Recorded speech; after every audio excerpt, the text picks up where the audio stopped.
Shalom. Call Halal Yahweh Bahashem Yahweh Shai Bahashem Rakakwadash. Double honors to the apostles and elders of Great Millstone. Peace and blessings to all the Akim doing this work in sincerity and in truth. This is the brother Yakanan from the GMS Houston camp, and Lord willing, this lesson will be edifying and to the point. And considering the times that we're in, the events that are going on, you had that wildfire in Canada that brought all the smoke into the eastern, the northeast region of the U.S. You have earthquakes going on. You have these people with their, it's Pride Month. You have that going on. You had the protests for that. You have the dollar about to collapse. There's like so many things going on that you have to wonder, like, this has to be some significance to this. Like, gee, all this stuff just happens. It just don't happen for no reason. So let me just jump right into the scriptures. This is Matthew 24:3, when Yahushai's disciples came and asked him, when will be the sign of his return? And what we're seeing is the signs that Yahushai is returning. So this is Matthew 24:3, and he sat upon the Mount of Olives. The disciples came unto him privately, saying, Tell us, when shall these things be, and what shall be the sign of thy coming, and of the and what shall be the sign of thy coming, and of the end of the world? And Yahushua answered and said unto them, Take heed that no man deceive you, for many shall come in my name, saying, I am Hamashiach, and shall deceive many, or to say, I am anointed, meaning that they're the leaders. You follow them, but they're here to deceive you. Like many of these other groups, not telling you what Revelation 13:16 is, what it's actually talking about, not telling you the names of Yahweh and his son Yahushai. Saying that you can have sex on the Sabbath, saying you can go off and do whatever you want, saying that, if you're not having a good time or anything like that, then what are you doing?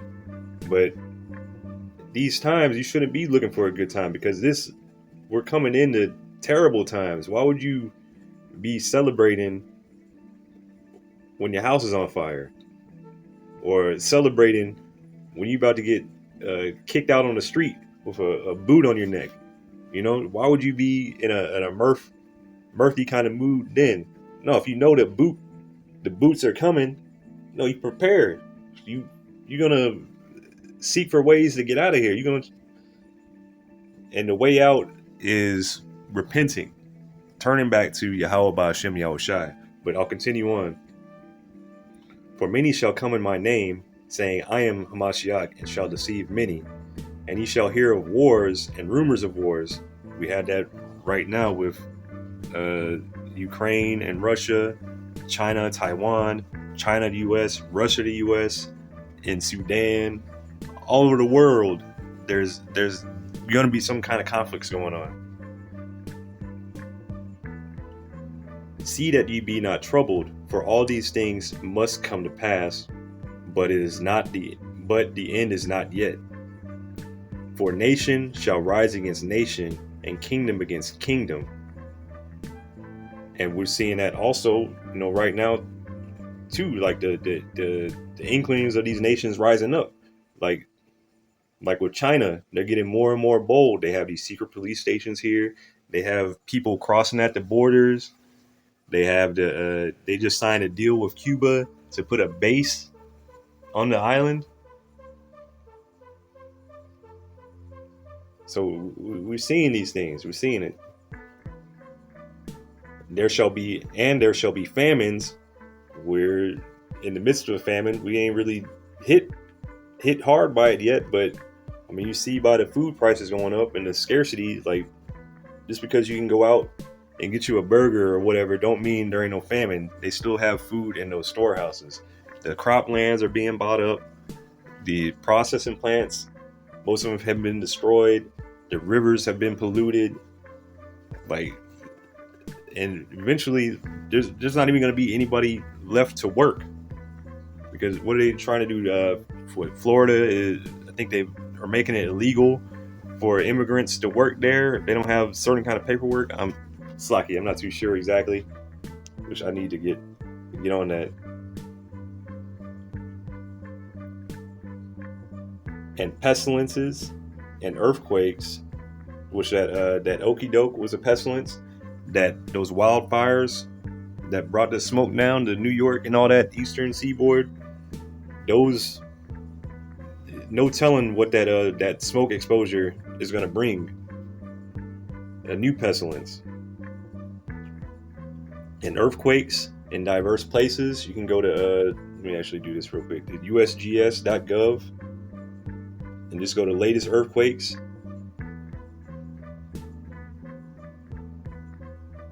These are all the earthquakes today. Look at all that.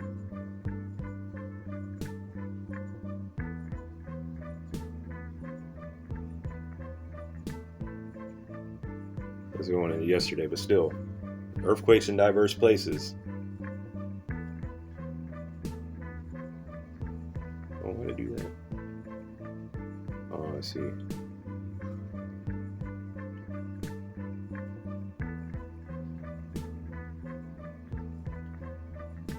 All these are the beginning of sorrows. So this is just the beginning.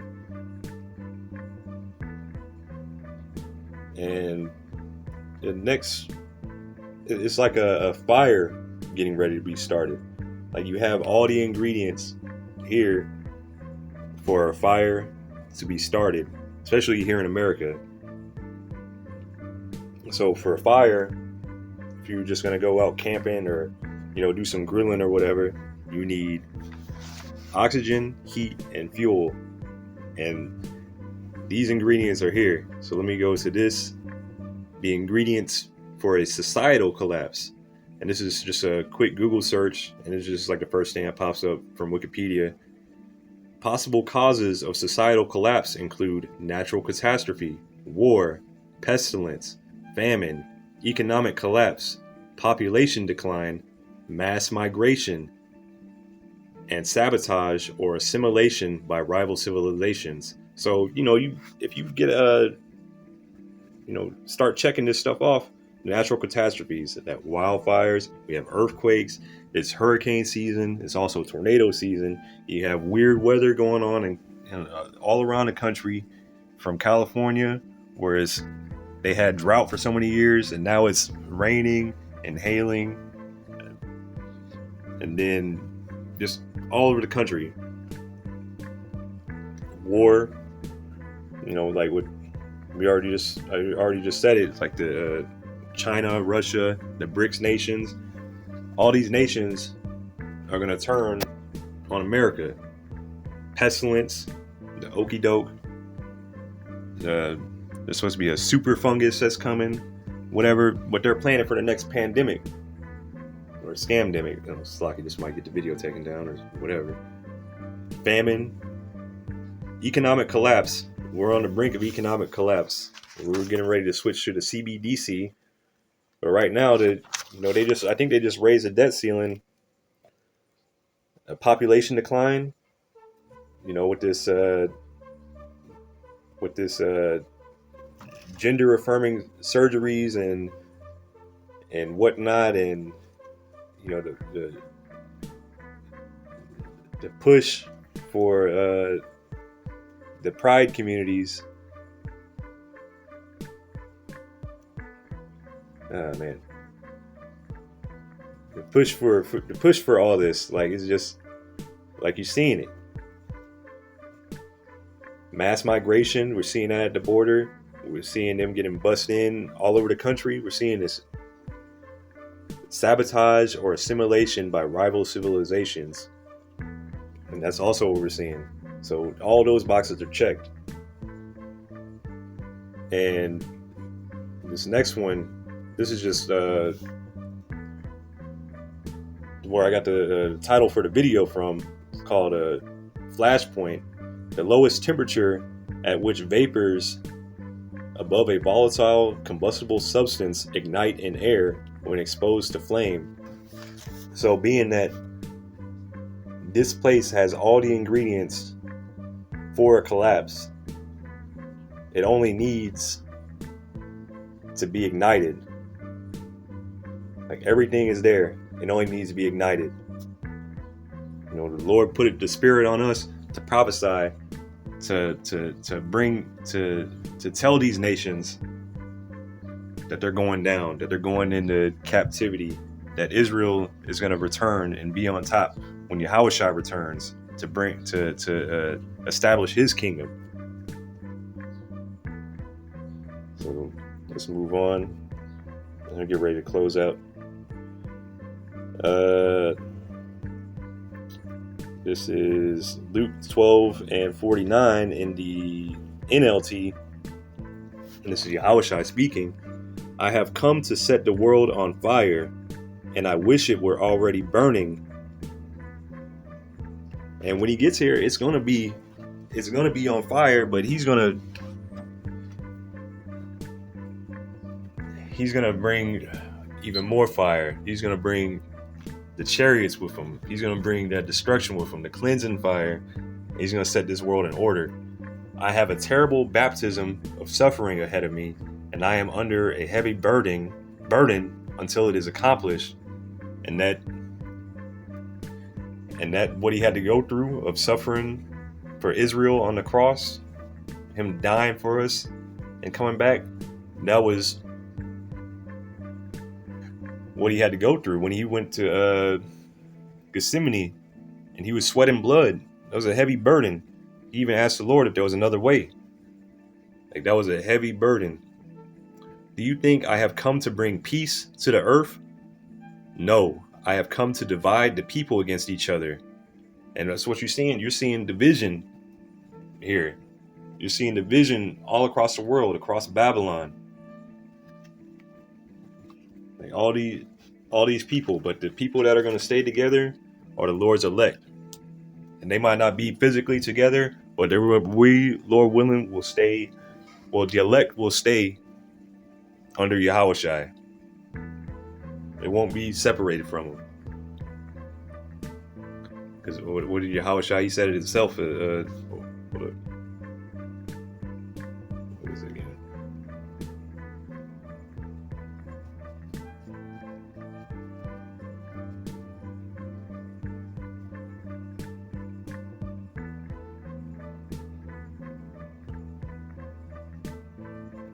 Yeah, let's go to John chapter 10.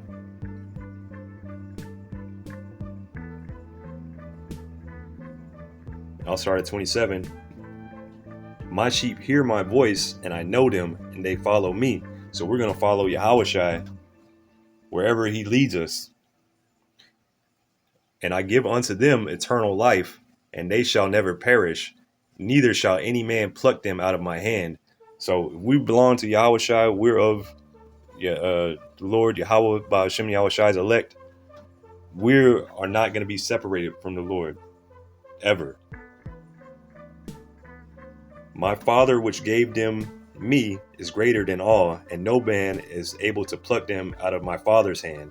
So can't nobody take nothing from the Lord. If somebody got something from the Lord, it's because he ordained it. So if you get separated out of this, fall out of the truth, it's because the Lord ordained it.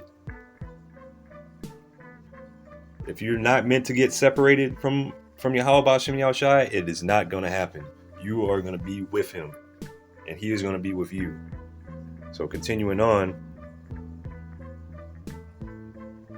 do you think I have come to bring peace on the earth? No, I have come to divide people against each other.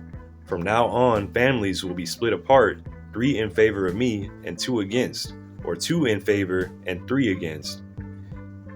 Father will be divided against son, and son against father, mother against daughter, and daughter against mother, and mother-in-law against daughter-in-law, and daughter-in-law against mother-in-law. And you seeing families being divided for being in the truth, For you being in the truth, you see your family divided against you. They might not talk to you. And also you see in the world, these families, these other Jakes turning against each other. You had in near Maryland, or in Maryland, a mother-daughter teamed up and killed the grandmother, chopped her up, and set her on fire. And the only reason they got caught was because somebody came to do a wellness check on the grandmother. Then you also had a lot of fathers killing their sons. A lot of division, lots of division. Yeah, these people divided on whether or not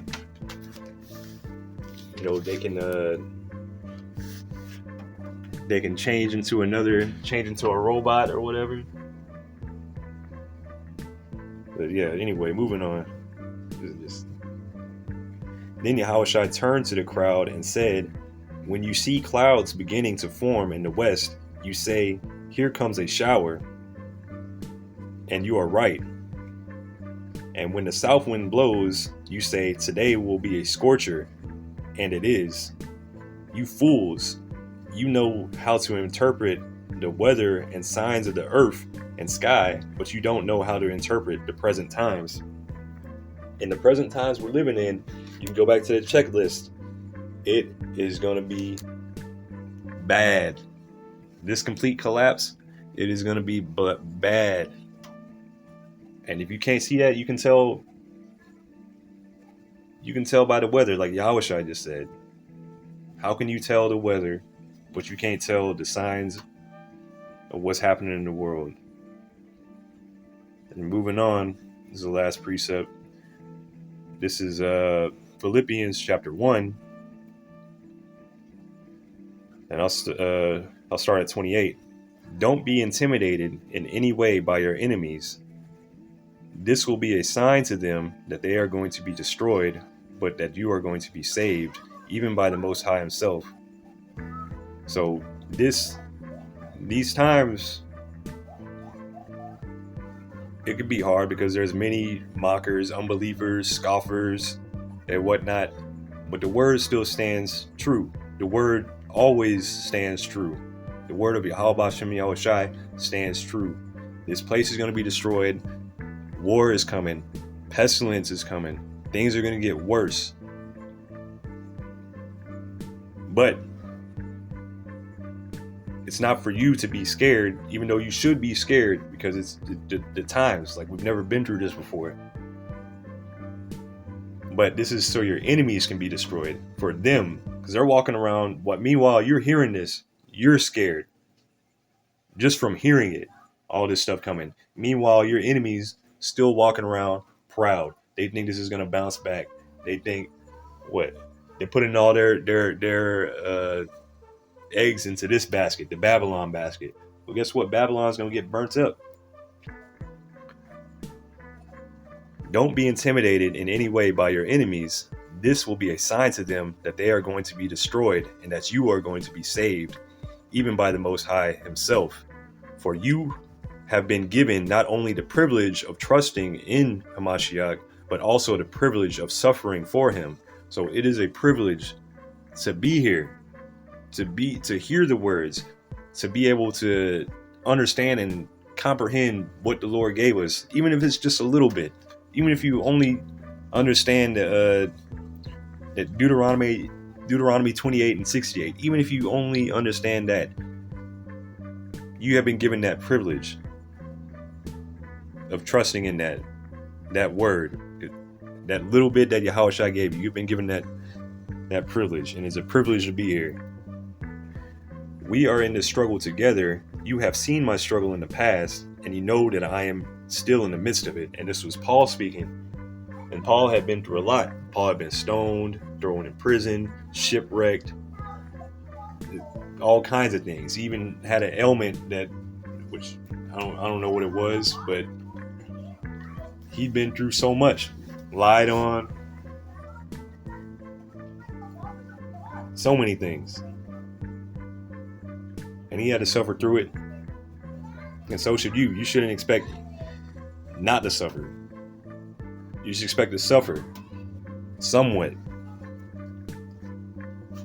Yahushua had to suffer. Hey, do it for Yahushua. Hey, with that, Shalom.